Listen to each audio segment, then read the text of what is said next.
माहिर कानून एतजाज अहसन ने पीटीआई के इंटर पार्टी इलेक्शन के हवाले से इलेक्शन कमीशन के किरदार पर अदम एतमाद का इजहार कर दिया। प्रोग्राम खबर से खबर में बात करते हुए एतजाज अहसन का कहना था कि मौजूदा इलेक्शन कमीशन पीटीआई के इंटर पार्टी इलेक्शन के हवाले से हर तरह का गलत फैसला कर सकता है।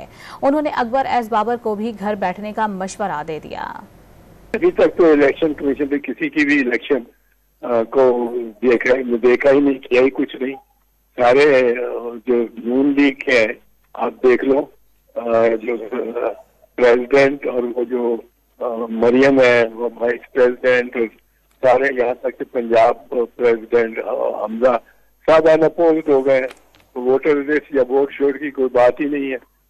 तो ये और उधर किसी ने देखा नहीं, इधर पता नहीं नजर क्यों पड़ती है इसकी बाबर की भी। और वो जाके देखता इलेक्शन नून लीग ने जिस तरह कराया है, अगर तो कोई कैंडिडेट ही ना आए मार्क्सवा एक पोस्ट के लिए, तो ये तो नजीर है सारी जमातों में।